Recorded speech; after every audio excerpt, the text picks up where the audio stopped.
So let's continue our conversation here about provocateurs.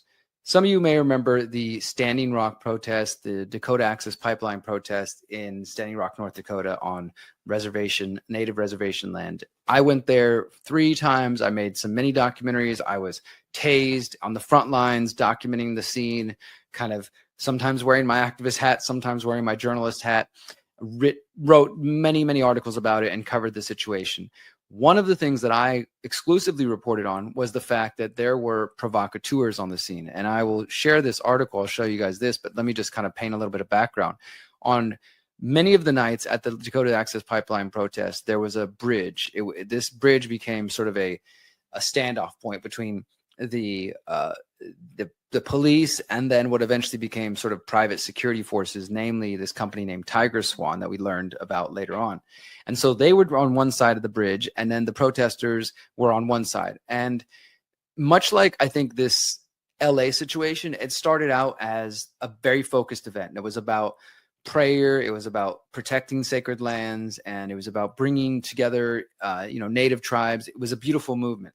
And as I said, what typically happens is these things get co-opted and infiltrated. And a thing as big as Standing Rock, I mean, at one point, guys, there was at least, I would say, 20,000 people. I can't even remember at this point, maybe way more, but there was definitely 20,000 people out there at the height. At the height of it, it was insane. It went from being small camps. I was there in August 2016, watching the very beginning of it, and they were like, we're going to set up camp, we're going to start resisting this pipeline. Then it grew and grew as a cause. Then one night, and the coming winter of 2016, the authorities with like fire hoses sprayed all these people, including a bunch of grandmothers, and it was all caught on camera. That really radicalized a lot of people, sent people from all over the country to go to Standing Rock. I went back to Standing Rock to go document, and there was many different battles, and a lot of these battles between the activists and including the true, I think, resistance of the native activists from the local tribes who were leading the fight and who were just outraged at what was happening. They kept trying to keep the movements peaceful, but it was absolutely clear that there was people coming from elsewhere who had other intentions.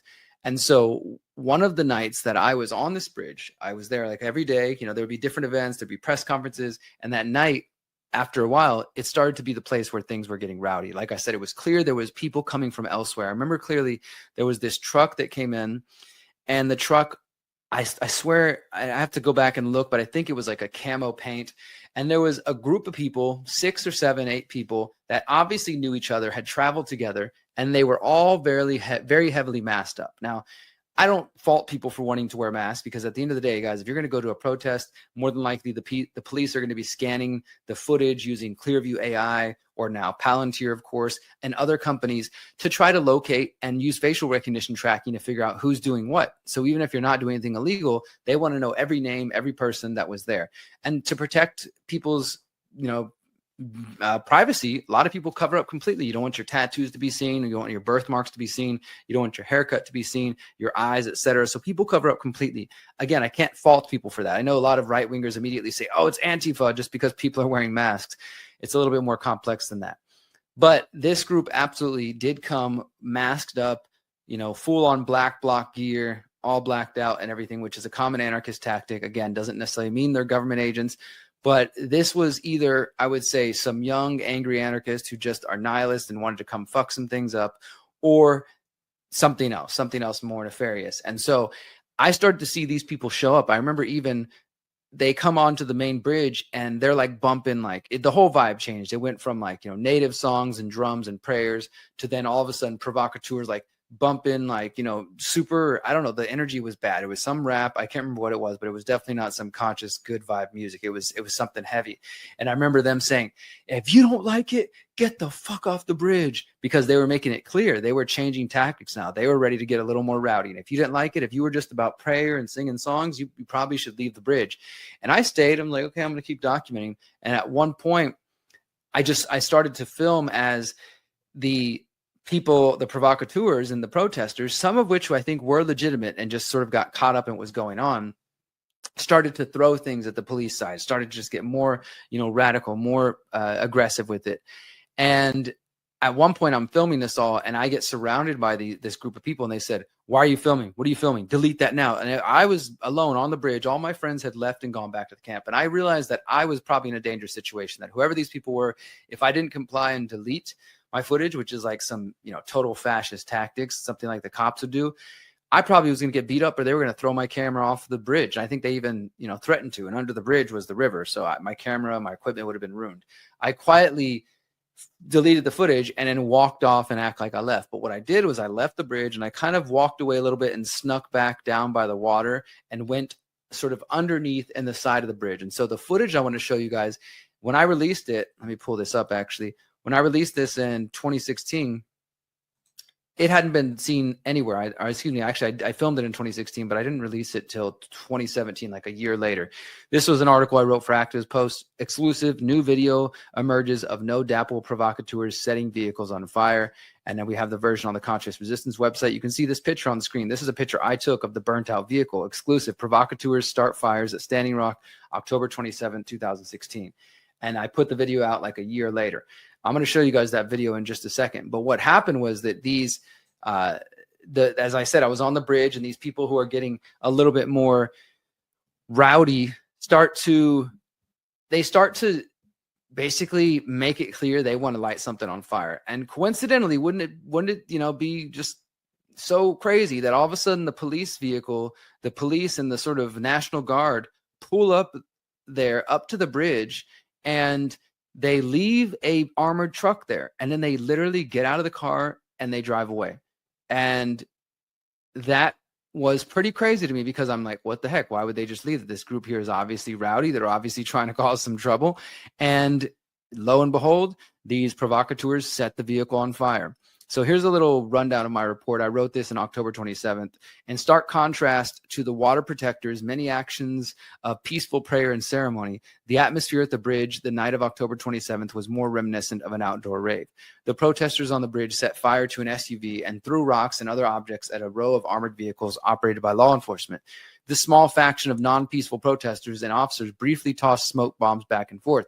Officers eventually lit two smoke bombs on the north side of the bridge before parking two armored vehicles at the exit of the bridge, preventing water protectors and protesters from evacuating that direction. And in this article, I'm distinguishing, when I say water protectors, I mean like the legitimate protesters that were there to support. There's a debate about whether violence is a useful tactic in protest. Putting that aside, I mean simply the people who are being peaceful protesters, and the provocateurs are obviously the people being provocative.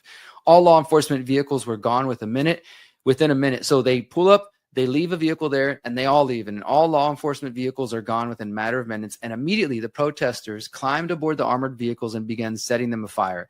And when several water protectors came to the bridge, they told those that were setting the fires and instigating the violence that this wasn't what they want for the movement. The group of provocateurs said prayer had failed, and they said now they're fighting by any means necessary. The fires they set burned throughout the night, as neither law enforcement nor fire department personnel ever arrived at the scene to extinguish the fires. And of course, in the following days, all the media reported protesters set vehicles on fire, things like that. So this is a common tactic. Again, I wrote this article June 2017. I released the video right around that time. So let's go ahead and play this video here.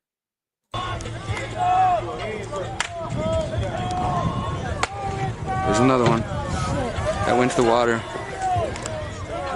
They're throwing them back. At least they're doing a good job of throwing them back.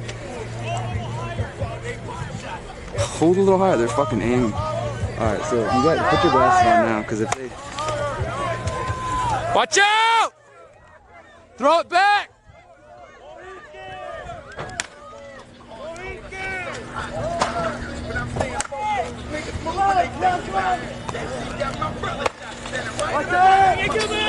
Everybody get back! I'm right here. I'm good. I'm good. I'm staying.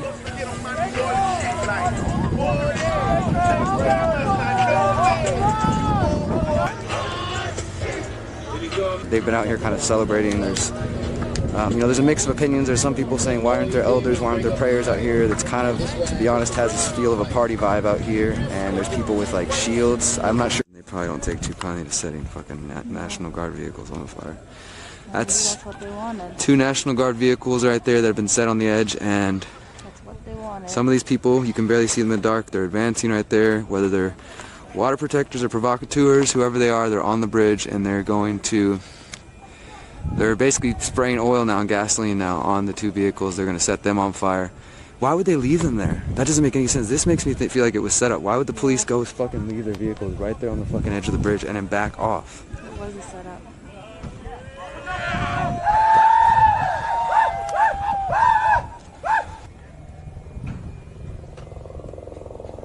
Yeah, they're all driving off. Or at least those ones are... Yeah, they look like they're driving off too. Shut the road down. We wait for the drill hard. Going on the truck. Hey, let me see if the keys are in there. Oh, yeah. Oh shit. Is the second one on fire yet? Who is that? Who is that that's up there right now? This makes you uncomfortable. Be safe. Enough with the negative energy, man. We're here in a positive way. Let's keep it positive. Confronting each other is just negative. Hey, if the keys are in there, you better take care.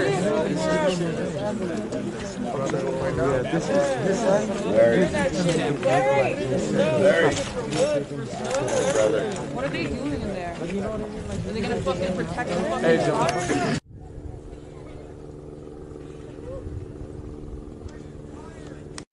I'll pause it real quick. Right here, what you can see is that it's kind of hard to see, but I'm off on the side. I've already left the bridge basically at this point, and I'm kind of off to the side, hiding off on the side of the water. And you see the water light from up there.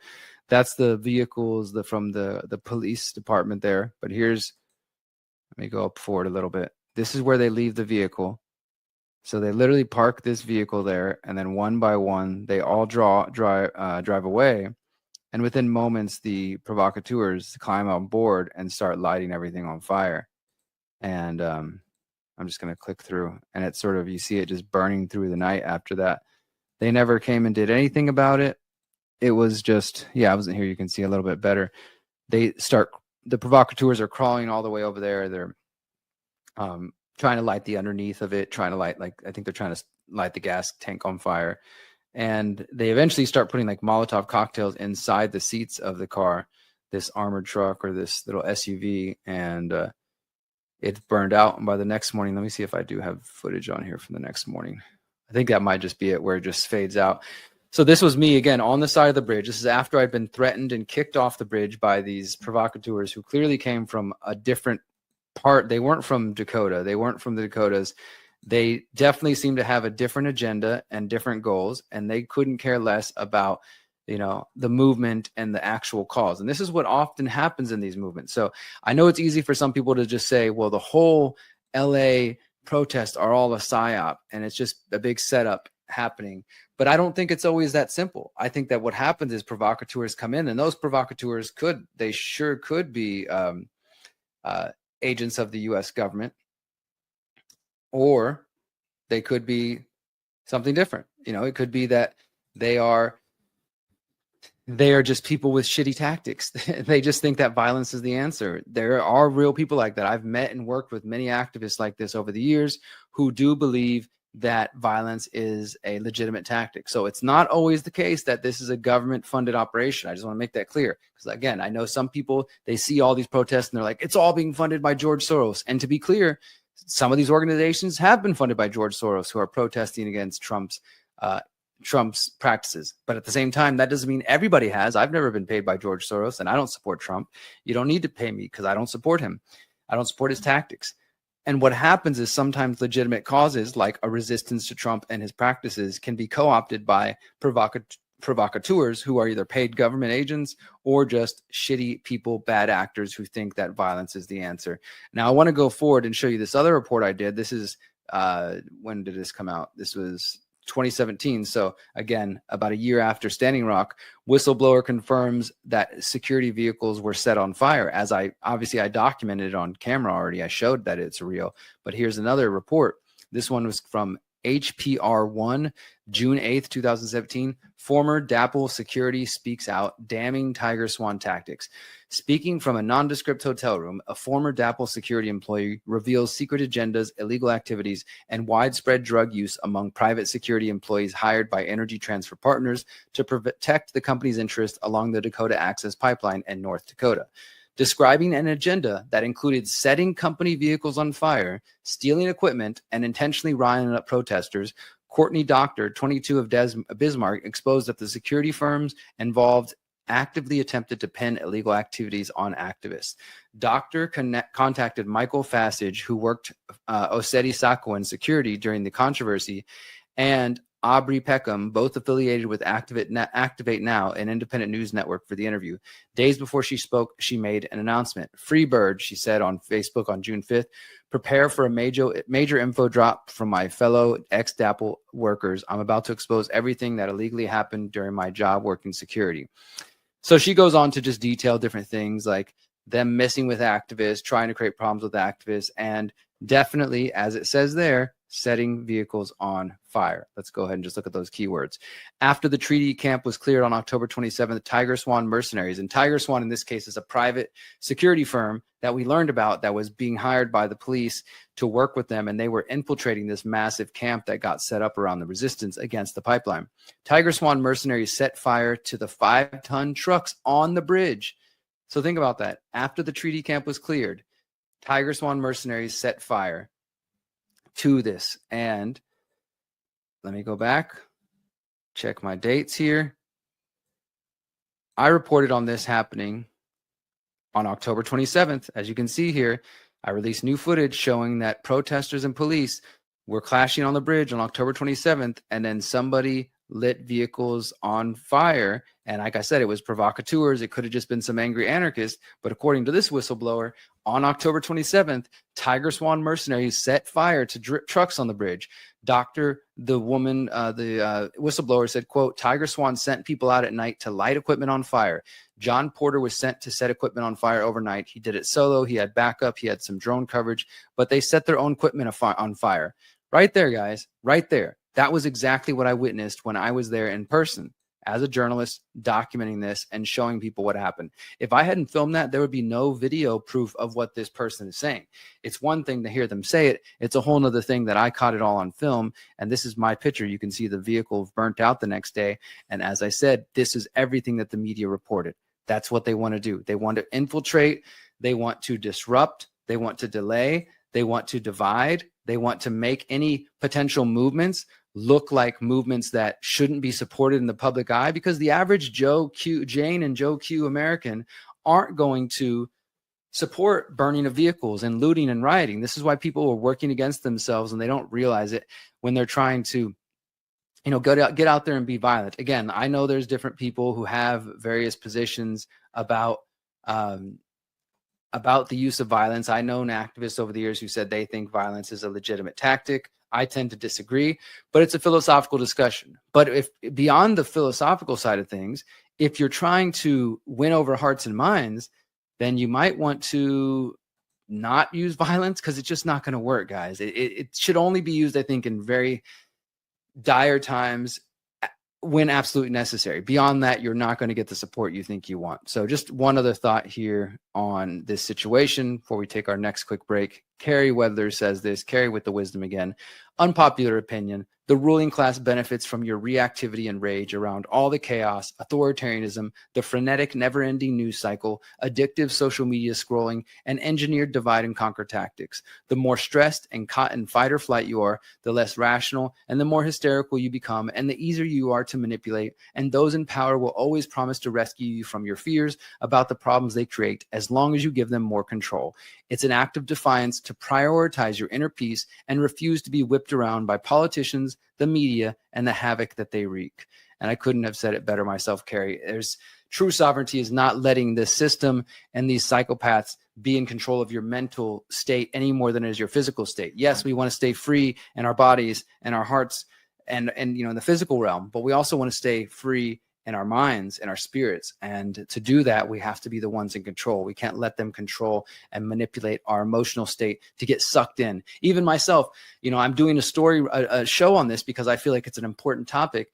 But the last couple of days, I've been getting sucked into debating with people who are the kind of people who are saying, yes, Palantir. And I'm just like, oh my God, why are people so stupid? But I realize that I have to center myself. I have to take care of my own mind, my own heart. I need to spend time with my family and the people I love, because one of the best victories we can do is actually just living free. and not getting sucked into the debate. There is a battle of ideas that takes place on the internet, and it's valuable. I think it's useful. That's why I even participate in it. But there's also trolls. There's also bots. There's also people who are literally just being paid to come argue with you and waste your time, especially if you're a content creator and you're starting to reach people. So when I find myself and I'm debating 5 people on Twitter and 3 people on Telegram and a couple others on Facebook and 1 more on YouTube and then somebody else in my email, I just say, have a nice day, and I move on. So here's to taking control of our inner state, finding that inner peace, and not letting they, them, those control us in that way. Since 2012, the Conscious Resistance Network has been an independent media organization focused on empowering individuals through education, philosophy, health, and community organizing. We work to create a world where corporate and state power do not rule over the lives of free human beings. Our motto is leading by example and helping others in their pursuit of freedom. Visit theconsciousresistance.com to find our articles, documentaries, interviews, podcasts, books, and more. Remember, you are powerful, you are beautiful, and you are free.